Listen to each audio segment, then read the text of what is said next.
morning.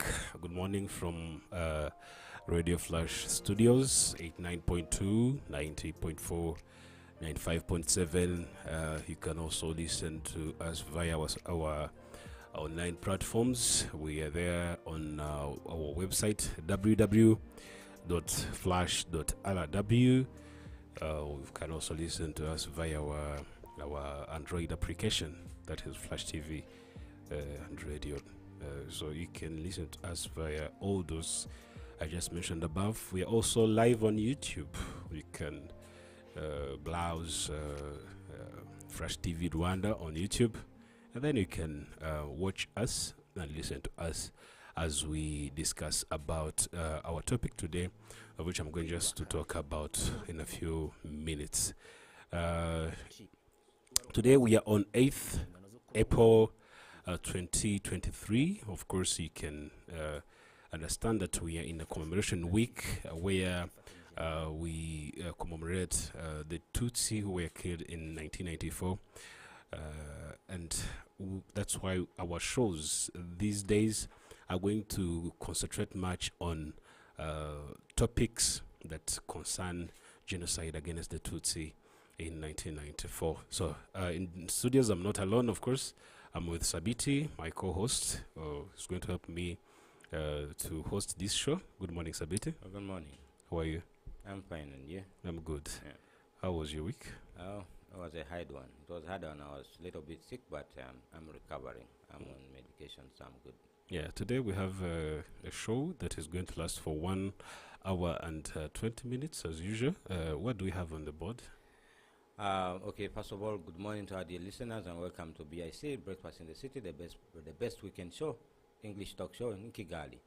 As God said, we have a special show this week, this whole week from 7th to 15th. It's a special time in history of Rwanda when the world joins Rwandans to commemorate the 29th genocide against the Tutsi. With us in the studios, we are with a very special guest, Dr. Ron Adam. Ron Adam is the ambassador of Israel to Rwanda and a second-generation Jewish Holocaust survivor and a friend of Rwandans in Rwanda. Adam will take us through the topic of the day, which is where we shall be sharing key information. He will be sharing key information about the Jewish Holocaust, the meeting points and similarities between Rwanda and Israel, especially in the history of the both countries, and a call to action to prevent future genocide atrocities. Welcome to the show, and please, for those who are following us on radio, you can call in. Yeah, you can call in on 0786 37 then 64 times. Repeat one more time, 0786 37 then 64 times. That's a better one. Okay. And those ones following us on YouTube? On YouTube, of course, we have Flash TV Rwanda. That's our YouTube channel. You can just go to YouTube and then type in Flash TV Rwanda. You will be watching us. And also, we have got very good news for those who cannot be following us today online or live. They can still download our show on our podcast, on Flash FM podcast. You can just directly go to the website and see the podcast and download it. This is a new thing, and to help us to keep our listeners tuned in anytime, anywhere, whenever they want. So you can download the podcast of the show. Okay, let's go. Here we are. Good morning, Dr. Ron. Good morning, Shabbat Shalom. Shabbat Shalom. I remember he taught us that in I even forgot to say that. How did I, for real? Huh? I remember he taught us that lesson. You can tell our dear listeners what Shabbat Shalom means. Yes, of course. So Shabbat Shalom is the when we congratulate each other, coming from Friday at 6 p.m., ending on Saturday at 6 p.m. You can say Shabbat Shalom, which means peace on Sabbath. Peace on Sabbath. Shabbat Shalom. Shabbat Shalom. Shabbat. Yes. Shabbat. That means You have Sabbath. to pronounce Sabbath. the T. Yes. Shabbat. Like Yes. me, my name is Sabiti, which means Sabbath. So It has to do with Shabbat for sure. yeah, my name is Sabiti, so means Sabbath. Anyway, let's So go. good morning, yes. Good morning, Sabiti. Good morning. Good morning, Sabiti. Everybody. Good morning, God. Good morning. Good morning to our listeners. Yeah, sure. Welcome again, Dr. Ron. Today we are going to be basically talking about the Holocaust and trying to relate it with the genocide against the Tutsi. First of all, the Holocaust is known as Shoah. Shoah. Shoah. Yes. This was a genocide of European Jews during the World War II. But it was not, yeah, I mean, theoretically they say it began in 1941, between 1941 and 1945, but we know that it actually began before that, 1933, when Hitler was made chancellor. Okay, so there was a systematic, like preparation, like the systematic organization of the Holocaust began in 1933 when Hitler was made chancellor, and it gave him a lot of power when he built the first Dachau.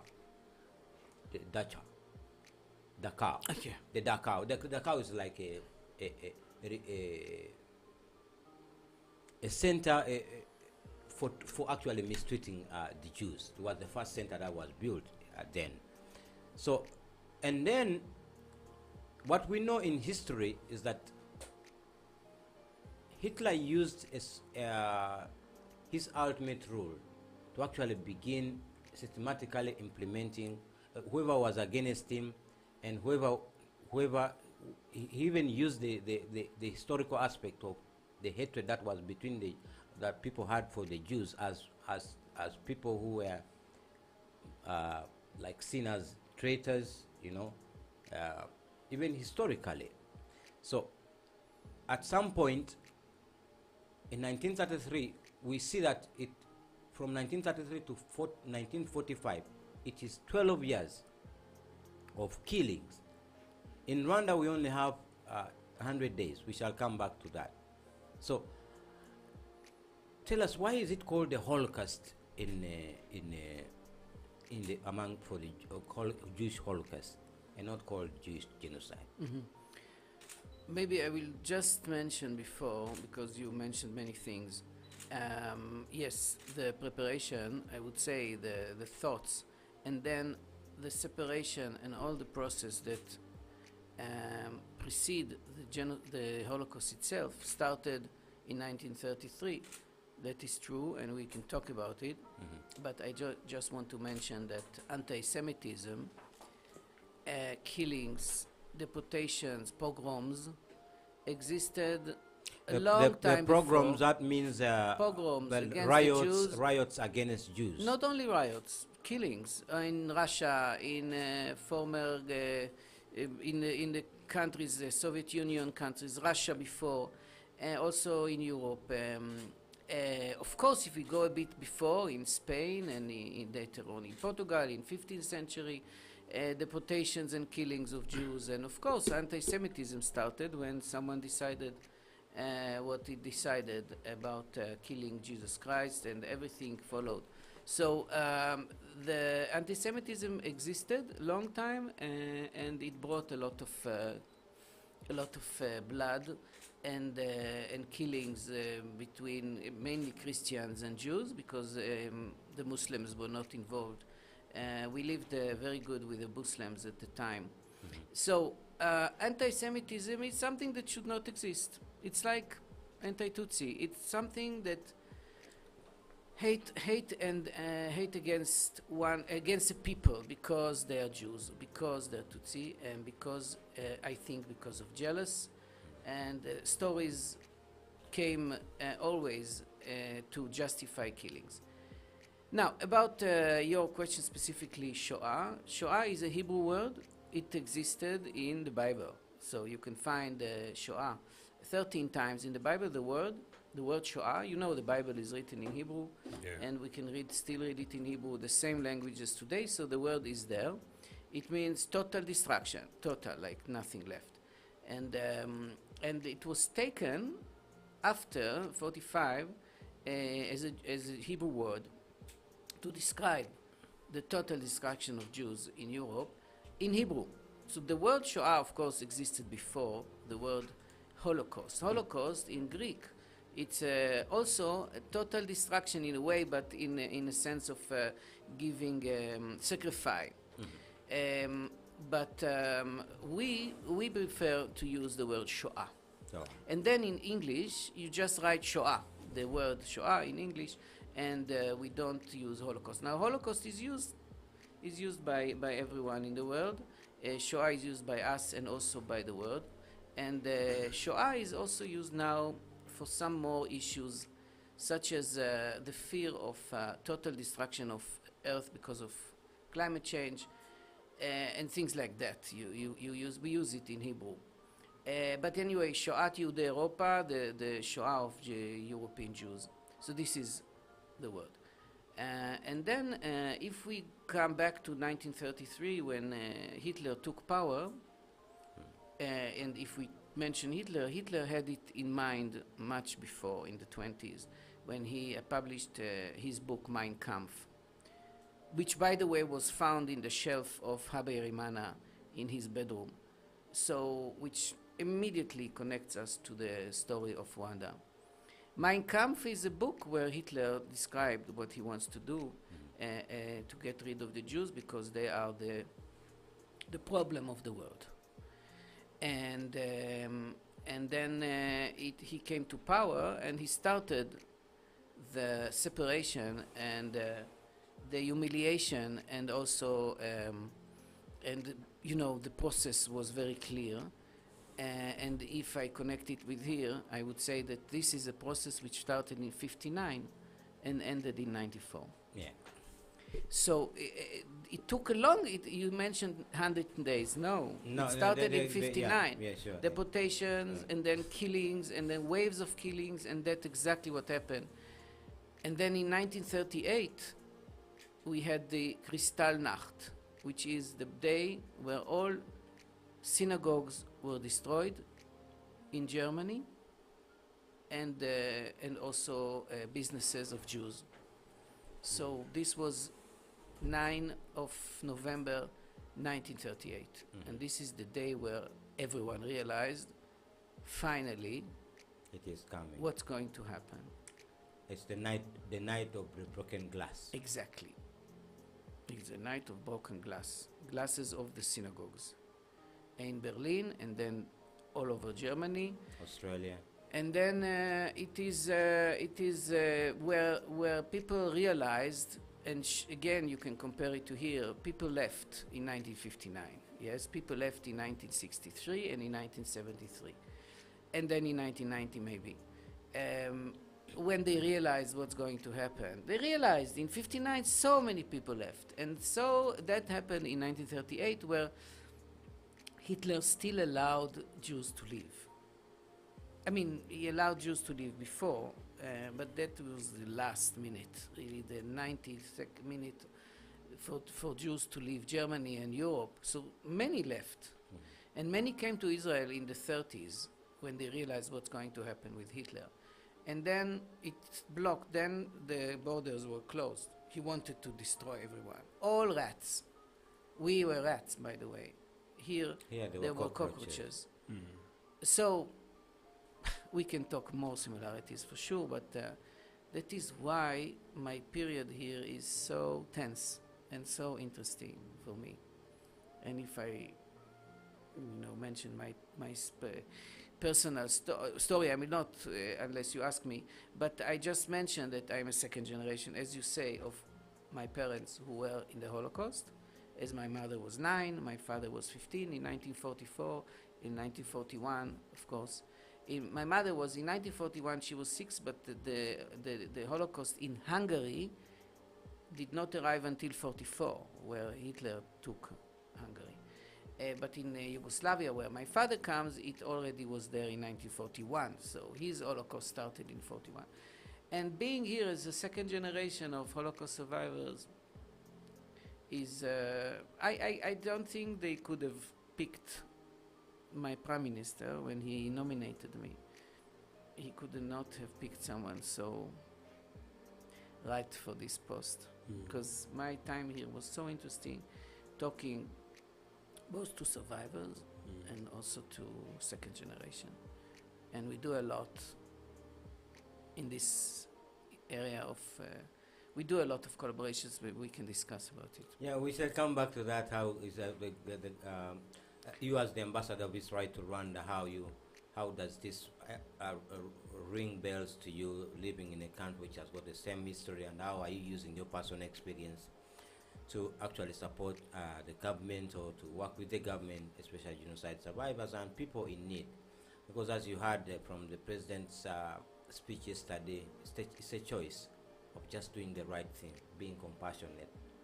It's not just If you are compassionate, you anyway do the right thing. Yeah, Yes. that's what. That's Don't what, think. that's Just what do mercy, and then it's Yeah. for sure the right thing. Yeah. Yeah, I liked it, of course. Yeah, but so that we people understand us very well on here, there's something that was called the Enabling Act on March 24th in 1933 that gave Hitler power, and it gave him power which was almost equivalent to what happened in Rwanda when the then president Habyarimana had absolute power to decide anything. Now, the two instances that happened, the Holocaust and the genocide against Tutsi in Rwanda, all these were not by coincidence. You already hinted on the issue of it being prepared. The same thing happened in Rwanda.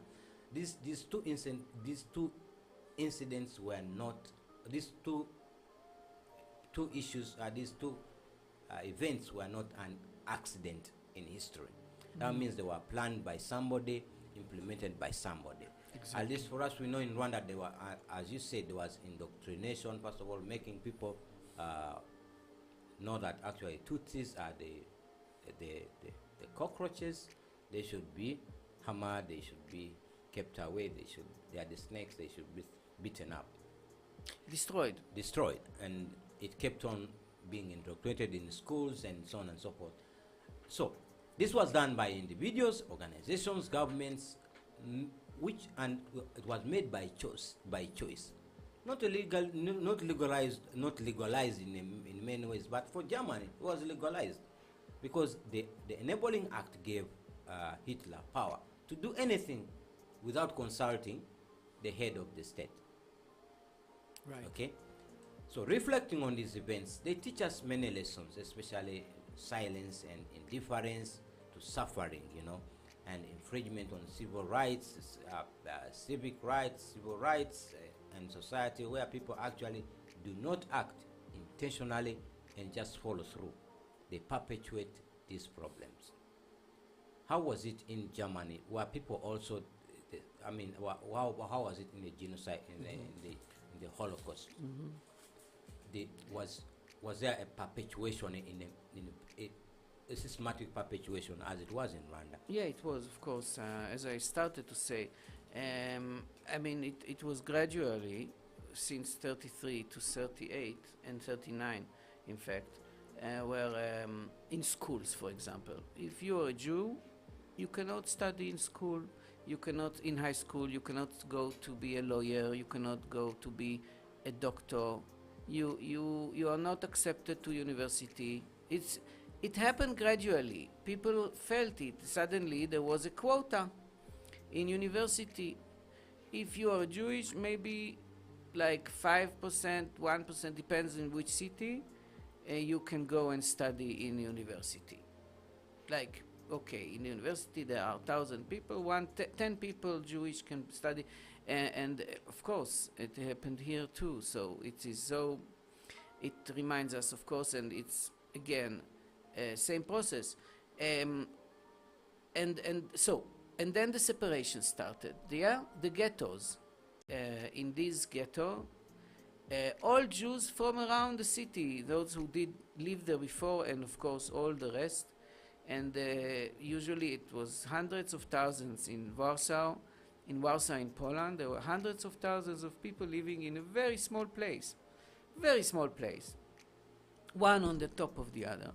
And they was not used to it. The life became miserable, and there was not enough food. So people started dying in the streets, practically from hunger and diseases. And then the deportation started. So in the beginning were killings, sporadic killings by shooting, but then deportations with the trains. because Hitler needed time to prepare the railroad and the train. And then every country, how many Jews? Russia, for example, it was 5 million, etc., etc. And then the beginning of the construction of the camps, of the crematoriums, and gas chambers, and the train, and the process that everyone has to go through. This process is unique. I cannot compare this with what happened here. Killings is killing. People were killed. But that one was very systematic, was very, very organized. It's not that people just go with a machete. Of course, there were looking for people.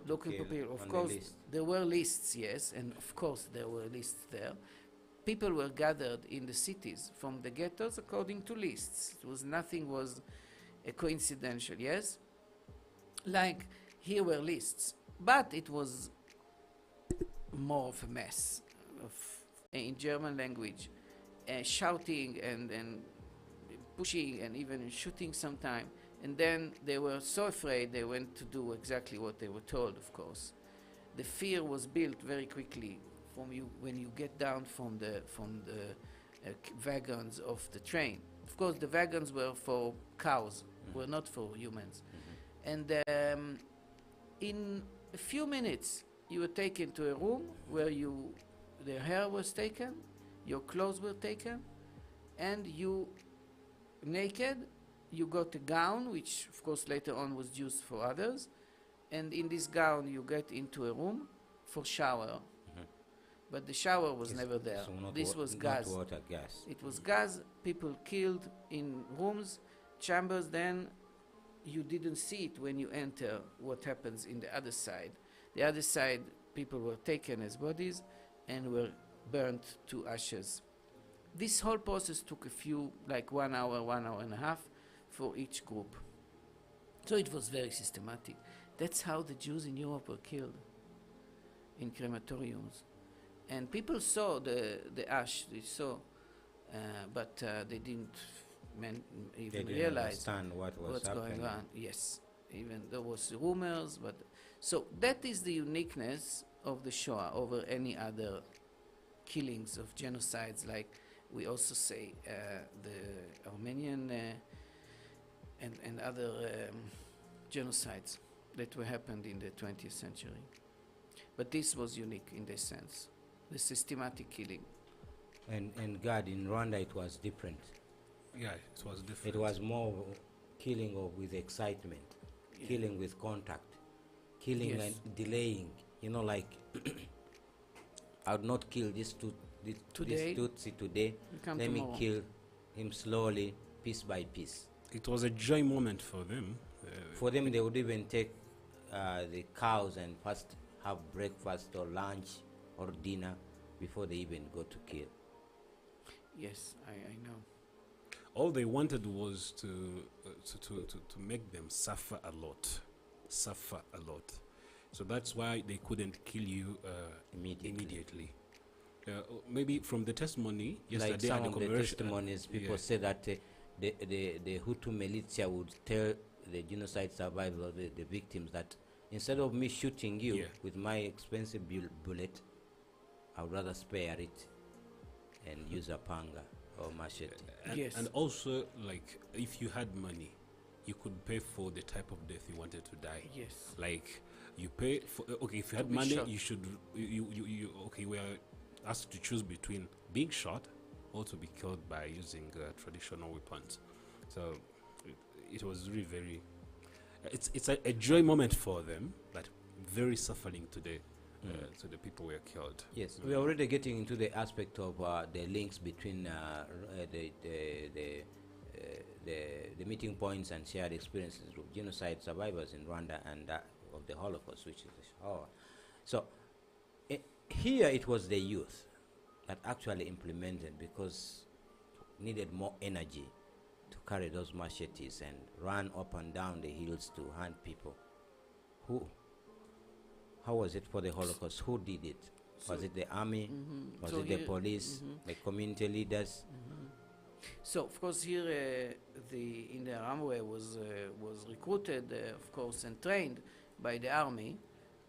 So army was involved very much, and of course army was involved practically also, and even the Republican Guard and all these other people physically, like, were really involved at the end, not only the militia.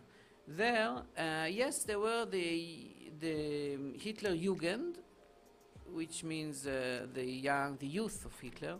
It's like scouts, but they were not part of killings. No, they were not.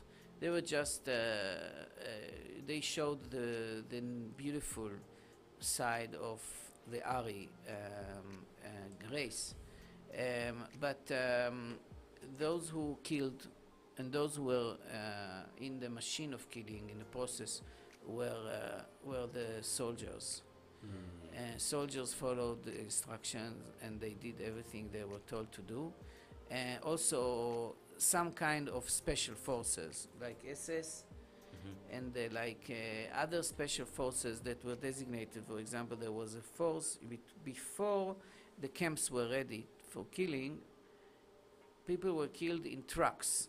So they were put in trucks, they were driven outside the city, and the gas from the truck went into the wagon, into the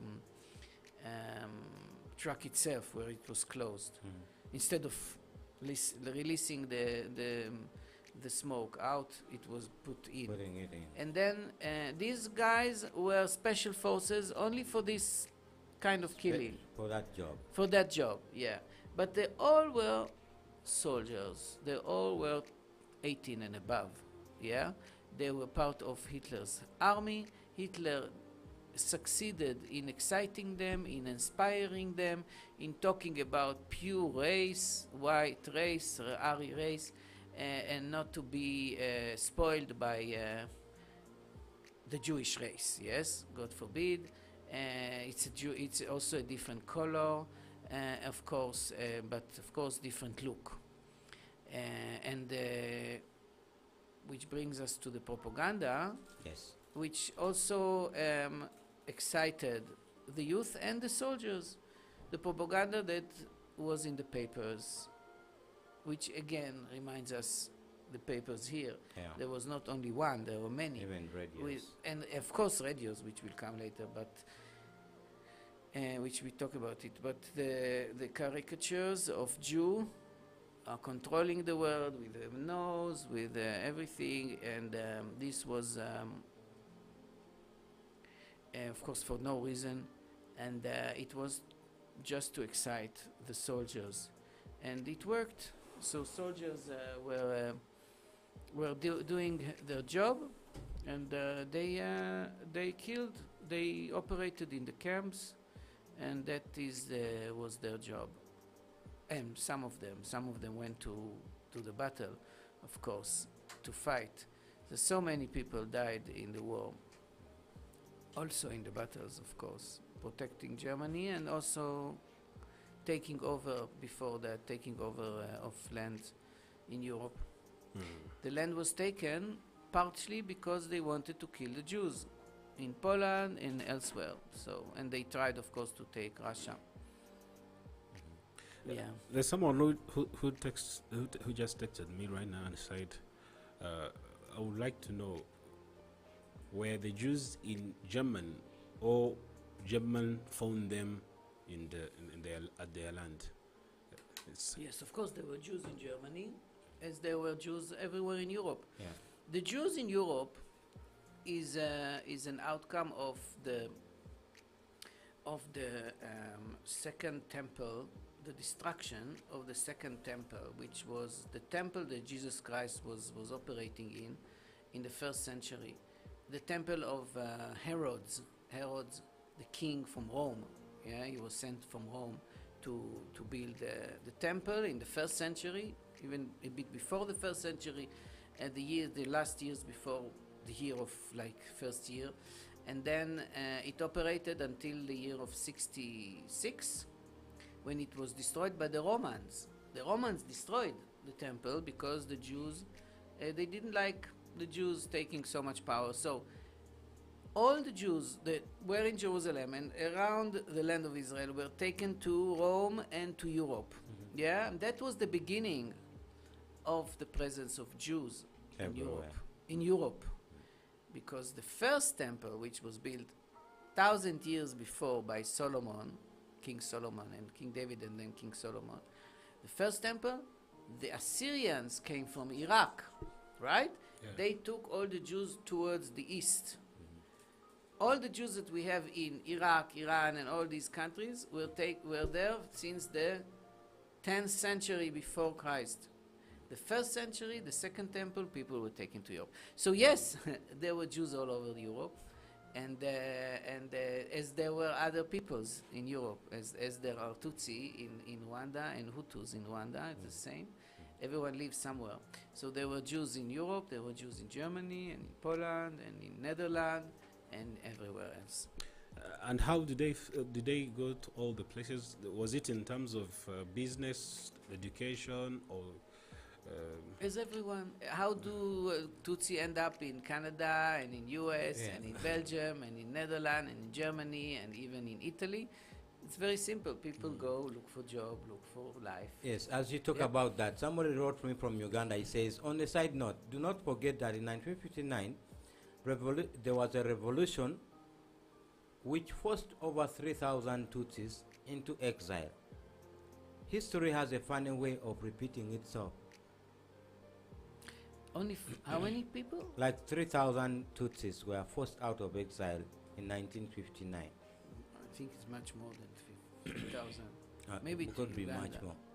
Much more. It's So, many thousands. At least for the Yes. at least for the Tutsis in Of Rwanda, course. they were forced out. Yes. So yeah. But for the Jews, Yes, there were times, as I said, they were forced out. They were allowed to leave, and they left. They was not forced out. They were They not- left because they they left felt the danger. yes, As here, I mean, yes, there was the demonstration maybe, but people left from their own will. I know so many people that their story started in 59 in the parents or grandparents. They left because they felt unsecure, right? It's the same. It's the same. It's unbelievable how much history repeats itself. 50 years later. And I always say the story about my mother who was 9 years old when she lost her childhood in 1944. 1944. Exactly 50 years after that, in 1994, Celine Wineza, who is a child of 9 years old, was taken to Kabgai. I call it also a camp. yeah, You know, we can compare these stories for some reason because I read her story, her book. I compare it, but it's the same story that repeated itself exactly 50 years later, where there was already the UN, there was CNN, there was nothing in 1944. I mean, there was so there was no international organization. Even there was no expectations of the international community. But here, so it's even worse in a way. Yeah. At some point during the execution of the genocide, now we have reached into the execution of genocide, especially in Rwanda, some people would not fight back because they couldn't move out, as we saw. Some of them could not move out of the country because they didn't have either the money or the resources. Some people ask, was it the same case with the Jews? Because God was trying to ask how Hitler was able to find them everywhere. It's because Hitler was ruling most parts of the Europe. He was like Later on, yes. he was when ruling most parts, took so over, it yes. was easy for him to actually deploy and find them. So we have reached a point where people are now tied down. They have nowhere to go. Did the Jews fight back? So We have cases of Bisesero, if you remember very well. I know, I'm very sure you have been there. Of course, I've been there. So, of course, this is the example. First of all, about the lists. The lists were prepared a year and more than a year before, so people knew exactly the names. Someone told them, I think it was France, remember, someone told them to stop preparing lists, but of course they did not. Lists were there in Germany, of course, and then the fear. Why did they go from their house where rumors in 44 was clear? In 43, the New York Times published in 1943 that people are killed in concentration camps in Europe. People are murdered, mass murders, for thousands and tens of thousands and hundreds of thousands. And it was written in the paper, in New York Times, in 1943. So it was not anymore a secret. In 1944, people left their house willingly to come to the car, to the train, knowing that they are not going to be relocated, because they told them, we're going to relocate you, we're going to a camp. You know, Arbeit macht frei. Arbeit macht frei is 3 words that are written in the entrance of Auschwitz, which means the labor releases you. You're going to work and feel free. Arbeit macht frei. Frei is free. Macht, to make. And Arbeit is work. So work makes you free. That was the entrance of Auschwitz. So they were said they are taking to a place where they will be free. They will be relocated to a new place. That was the idea. And they went, although they knew about the rumors of killings. So why? You cannot really explain. You cannot really explain why people waited in their house one day here when they were told that tomorrow they're going to be killed. You cannot understand that. It's fear. The only thing is fear, right? And that is the answer to this. Now about resistance. There were cases, and I compare Bisesero, which is of course different totally, because it was not in a place like Warsaw, the ghetto Warsaw, yeah? There was an attempt, I would say, to resist.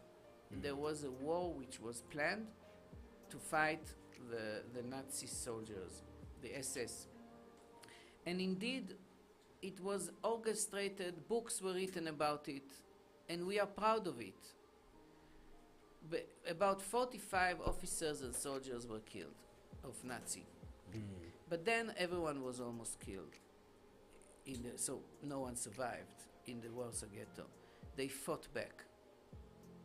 And now, in 1951, when we decided on the Holocaust Day in Israel, it's called Yom HaShoah ve'Hagvura, which is the day of Shoah, commemoration, but also braveness and fighting back. We emphasize in law the fact that people try to fight back.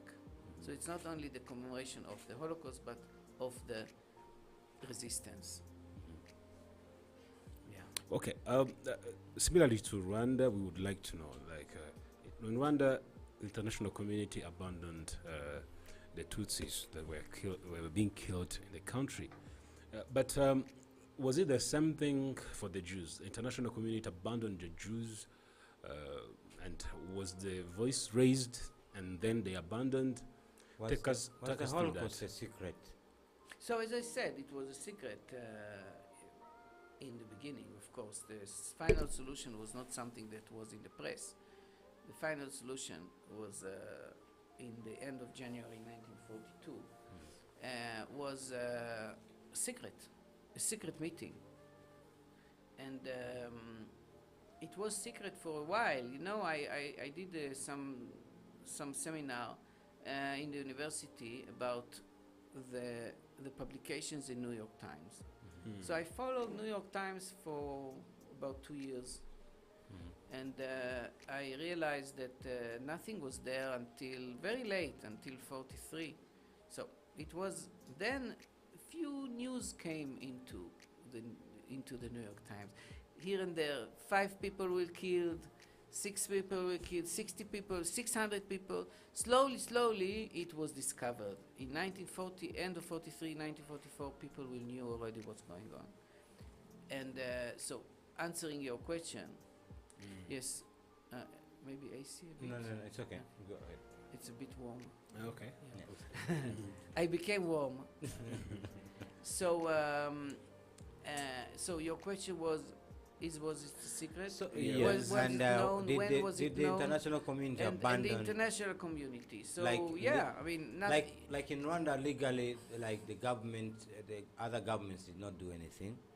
Even the newspapers did not say there was any killing. No, the international community they write about the killing. Yet they even had people on ground who would actually write back information to their countries and say there's a killing here Yes. happening.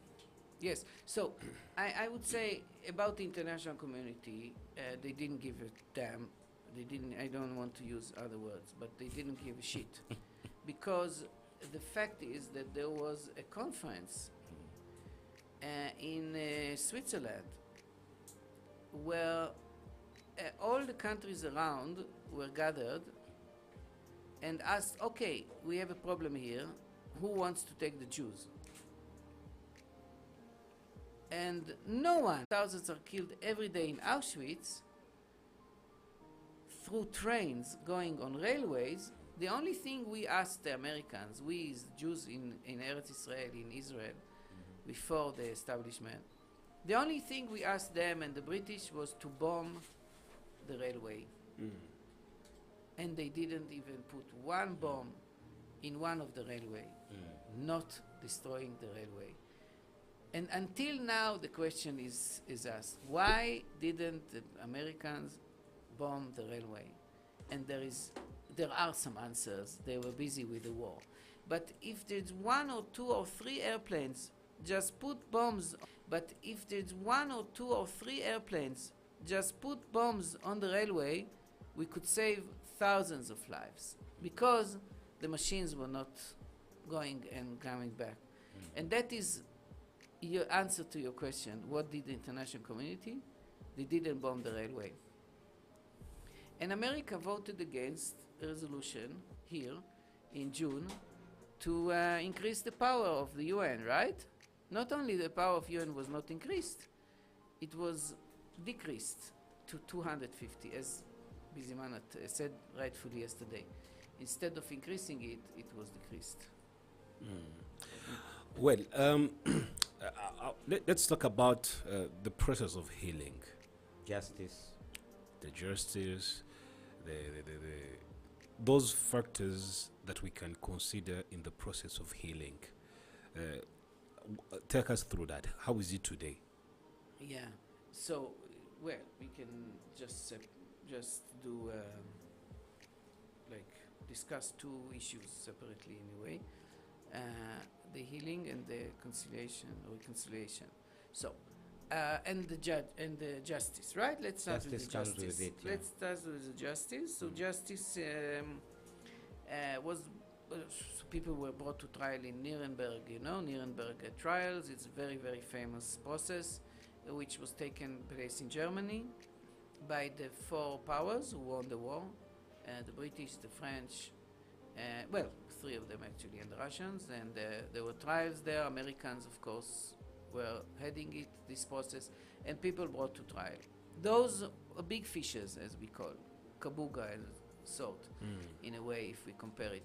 So the big bosses who didn't kill themselves.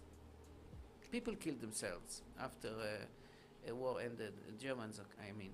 And so those who were left and were caught were brought to trial, and they got their justice. Then, but not everyone, of course, people left. Many officers left to South America. And they are still, I mean, they still live there for long.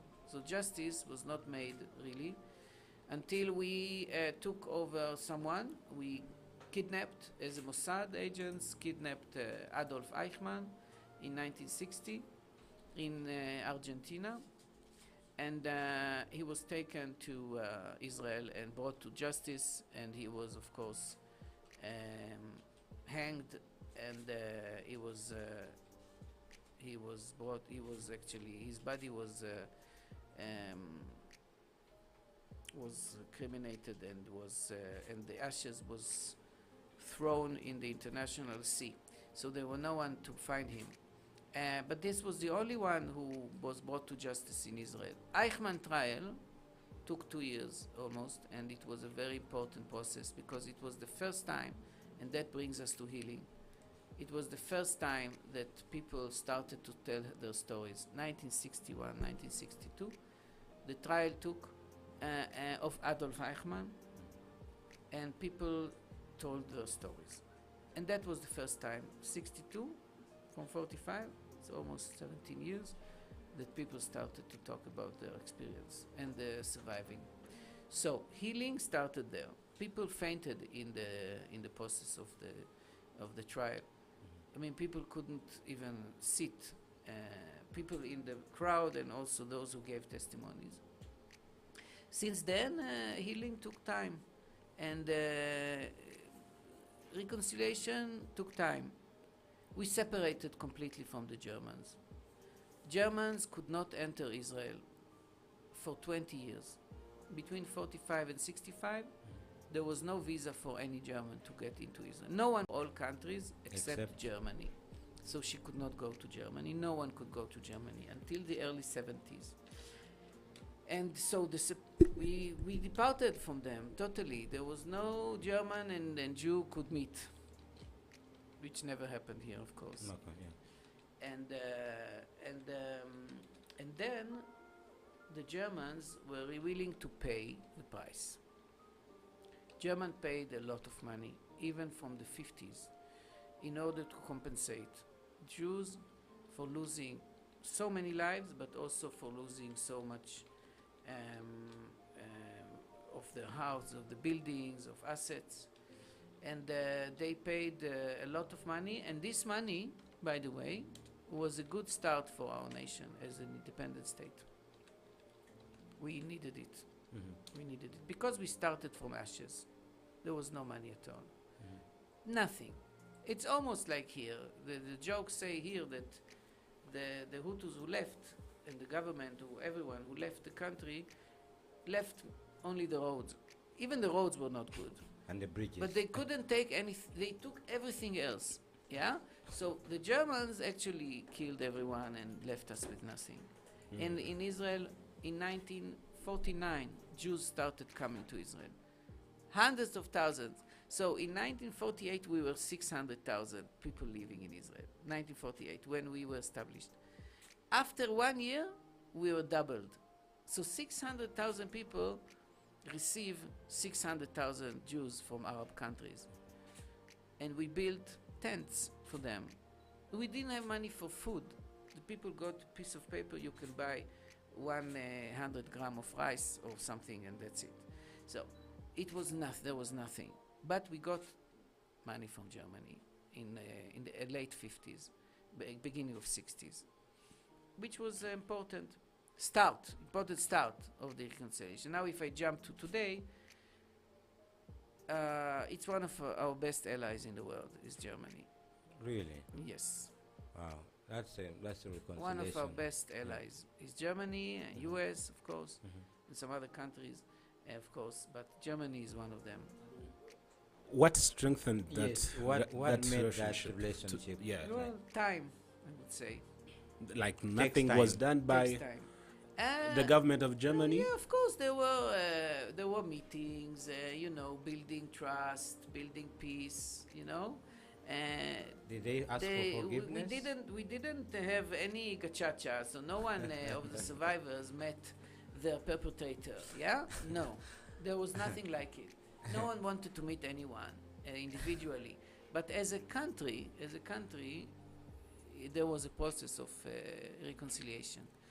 Now, of course, we didn't talk about healing, but healing is a big process. People, by the way, the education system in Israel officially started to teach the Holocaust in 1977. Do you make the calculations? Yes. It's 30 years after end of Holocaust, end And now of it is Shoah, that it was in the books officially in 1977. So it took time. It took time. Here, it takes time. It takes time. And we encourage people to write and to share, and in order to heal, in order to never again, in order to prevent denial, yes? We do it. We do it. And it's done. It's slow. it was the same in our country. So never again, of course. Denial is critical. When you deny the Holocaust and people, survivors, listen to that, it's terrible. Even my mother was in a camp for like 9 weeks, and if someone denies that there were camps, it's terrible, you know? It's terrible. So denial of the Holocaust still exists, but less every year. But here it still exists. So healing, sharing. My parents did not tell me their story at all, and that's why I so much engage in encouraging people here to tell their stories, because it's good for the second generation, and it's good for the relations between, perpetrators who are coming back from jail and there are people in the community. Yeah, it's important. It's a process. Yeah, sure.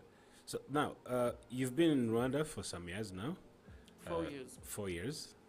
And how is your life in Rwanda helping you to support the Rwandan community, especially genocide survivors? Yeah. So, first of all, life in Rwanda is very good. I recommend everyone to come and live here. Life is very comfortable and safe. People are smiling. The land of 1,000 hills and million smiles. And also milk and honey, which is good because it talks to my language. Of course, as I started to say, there are many activities that we do with survivors, with second generation. We do conference, of course. For example, we are the first to do a conference together with the organization here, which is Rwanda We Want. My friend Tristan Morenzi is chairing it for many years. And this organization and us together, because we bonded, we really bonded, me and him and me and the embassy and the organization, because he represents his father was the only psychiatrist in the country for 10 years. And he's a very known figure here. So we bonded in the idea of having a conference on second generation transmission of trauma. And not only transition trauma, but transition of trauma through epigenetics. Actually, it was the first time that I realized that I might be traumatic because it came through the DNA from my mom and my father. So probably I'm also a bit traumatized. And I am, because, for example, I cannot throw food.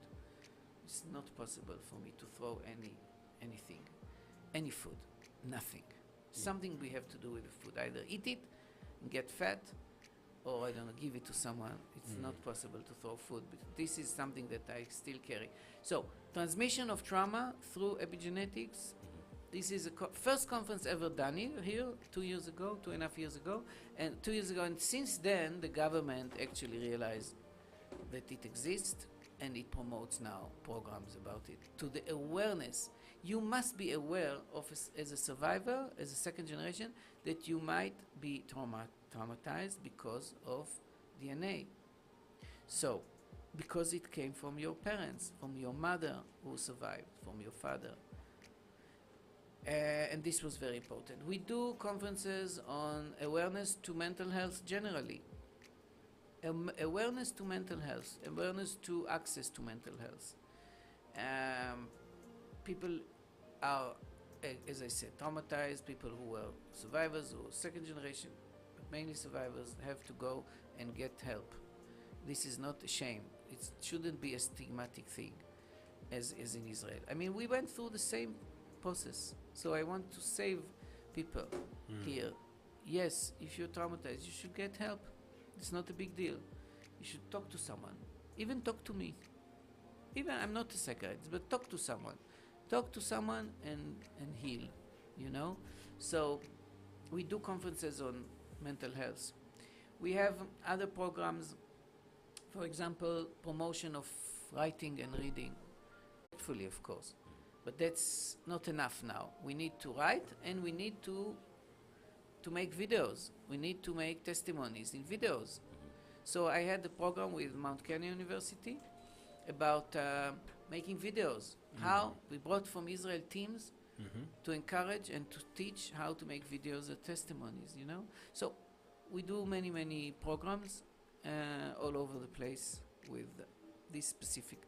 So I came here 4 years ago, and in my vision, my plans, was to promote, of course, agriculture and water management, to share our story, our success, of course, our success in ICT and innovation and all this.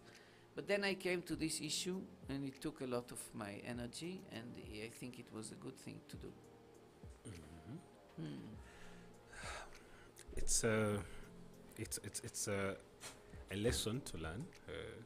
I mean, for other people who are in Rwanda, I mean, those who represent their countries in Rwanda, they also should do something about survivors and try to do something about them, because they're really traumatized, going through the situation, you know, alone, and then, yeah. So let's go to the lessons we can learn after almost 30 years now. 1994 genocide against the Tutsi. So what lessons can we take away this year? Well, I think it's more or less obvious. But let's start thinking deeper. I mean, hating people because they are people, specific people. This is something that needs to be over, you know. And unfortunately, it still exists. Unfortunately, so there are different kinds of conflicts. Most conflicts are over land. Over land, you have a conflict between two peoples over a piece of land. That was not the case here. It was not the case in Europe. With the Jews, it was maybe a case of other countries. But the conflict because of race, it starts even, you know, and I think Rwanda really took it very far, this lesson, in the sense of welcoming refugees, for example, welcoming the others, welcoming people who seek asylum. This is good. You know, this is a model to show in the world. And we should learn, by the way. We should learn from Rwanda how to welcome asylum seekers, for example. Yes, Europe welcomes now. We welcomed, I think it was 30,000 people, 40,000 Ukrainians immediately in the beginning of the war. But every country in Europe welcomes some thousands. But it was not an easy process. We should do better. So everything starts with, you know, how to accept the other. And we come from a very safe place, because we come with the Bible. And the Bible is very welcoming, the stranger, the worker in your house. You know, there's so many ger. Ger is the word in the Bible of someone as the other, the non-Jew, the non-part of the community. The word ger and how to handle ger is mentioned hundreds of times in the Bible, in many contexts, and so we come from the right place. The base, the good base, moral base is there. Yeah, and every Christian also who believe in the Old Testament should learn from that, and we should learn from that. So the base is there. Now it's just the implementation, and everything starts small, in hating the other, hating the one who is different color. Yeah, and even now when people, you know, from here or from any other country in Africa go to Israel, people look at him differently. And it is sad, and I'm sure we're not the only country. So Learning lesson, of course, in the big picture, of course, we should learn the lesson of never again. But we should start small by loving each other, regardless the race. You know, there was an event about feminism recently. We showed a film about Woman in Me by Eric Cabera. It was a very good film about women in Rwanda. And I was asked about the attitude toward women, feminism, etc. And I actually said I'm not a feminist, but I am a liberal. I love everyone, regardless if the man or woman, if it's black or white, if they are Muslim or Jew, or I don't care. I don't care. A person is a person, and that's it. Regardless of his belief, of his sex, of his gender, orientation, and also color. That's how we should see things. Yeah, I'm not a feminist, but I am total liberal. And that's everyone should be. Definitely. Yeah. So, as we come to the end of the show, we would like also to ask you about the last word you can tell Rwandans listening in. It's now 29 years, and this is something that is not going to stop. We are going to commemorate year after year after year.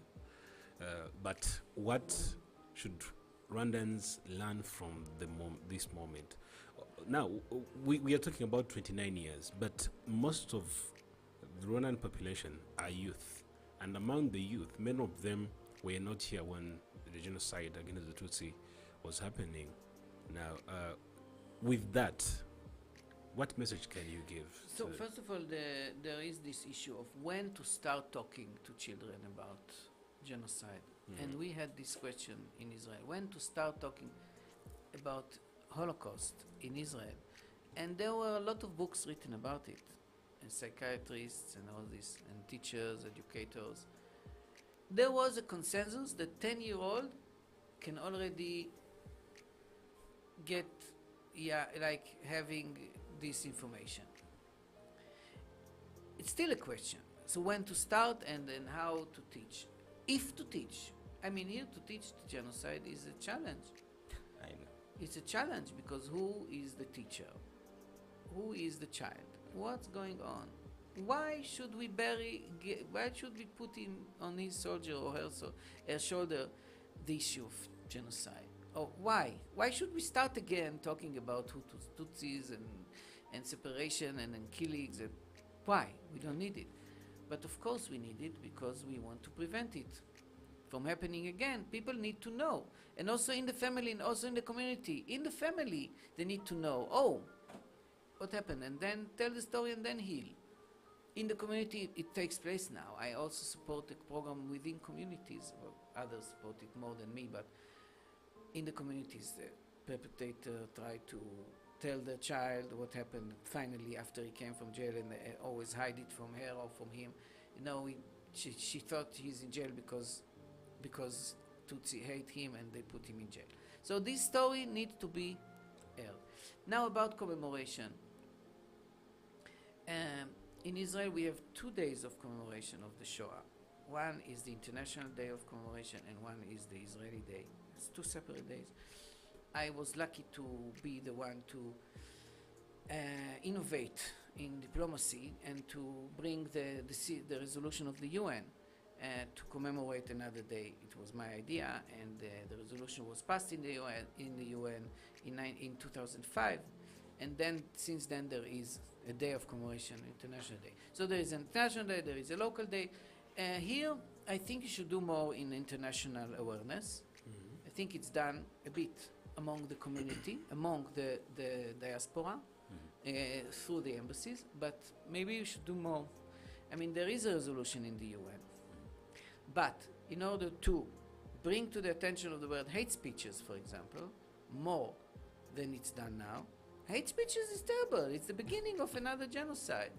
So you need to talk about it more, to bring to the attention of the Security Council, the General Assembly, the international community, to do more. And that is the tool we have. The international community is in the UN, and you should bring. So, commemoration and healing goes together. So more commemoration, never again. Denial of, prevention of denial and healing. Everything is in one basket.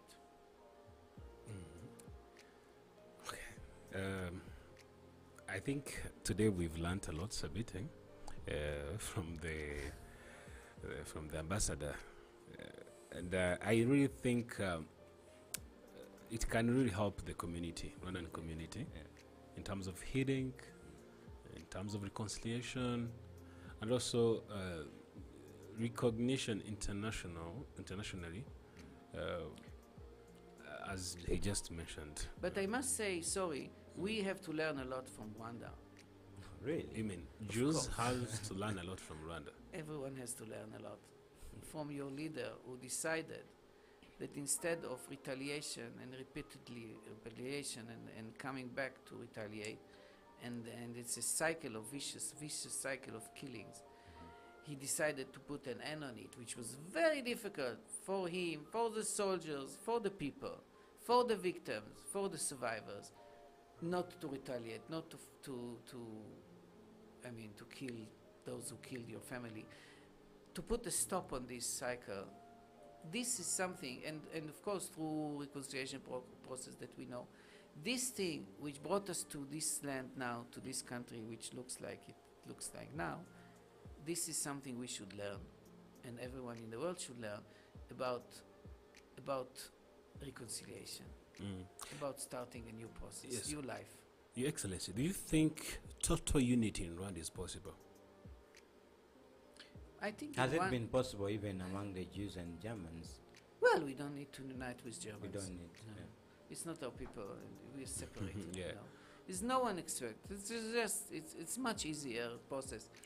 Yeah. So far, statistics show that we are on 94%.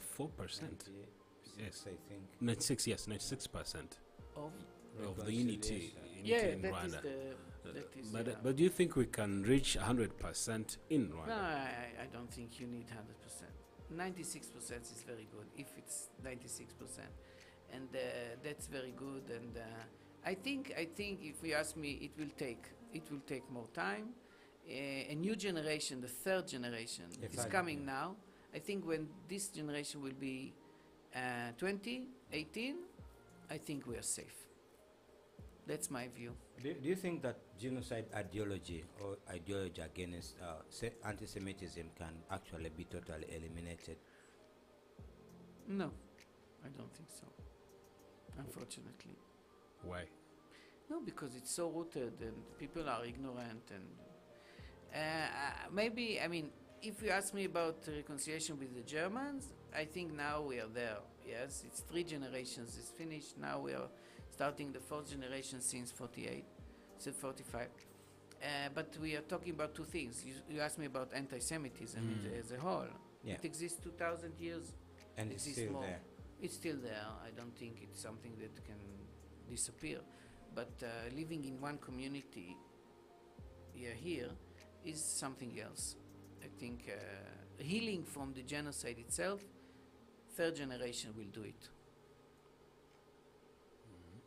And with this atmosphere, this safety that people feel, and people realize they have to live in peace, and they have jobs, and the country is developing still. It's a young country. It's a young nation. I say 20, 21 years old nation, because nothing happened, not much happened during the first republics. No. Not much happened. Even the roads were terrible.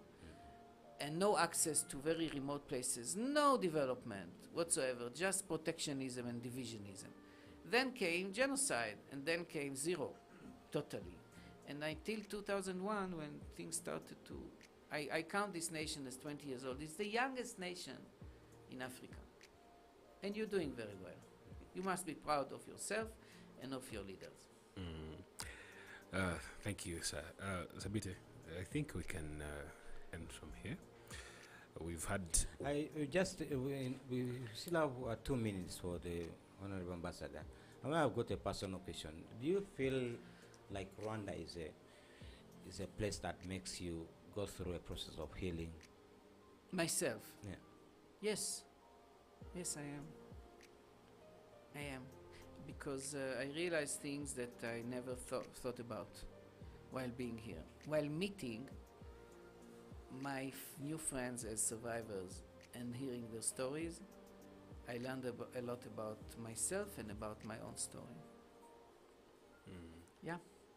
This is the personal station, and the personal answer is yes. Yeah, the last time when His Excellency Dr. Ron Adam was here, promised to come back, and then today he did. We are grateful. Thank you for coming again. And you can promise to come again. Thank you for hosting. Yes, let's see. Yeah, sure. Thank you, Sabiti, for hosting with me. Today we learned a lot about the Holocaust and the shared lessons between the genocide against the Tutsi and the Holocaust, and the way forward, and what can the youth or the government of Rwanda do just to maintain the history. Yeah, sure. So thank you very much. Thank you very much for listening in. Thank you very much for watching via our YouTube channel.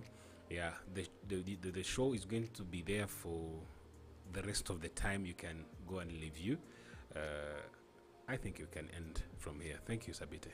Thank you very much, God, and thank you to Ambassador Ron Adam. Thank you. And we would like to wish all Rwandans to Shabbat Shalom. Shabbat Shalom. Yeah. See you next time.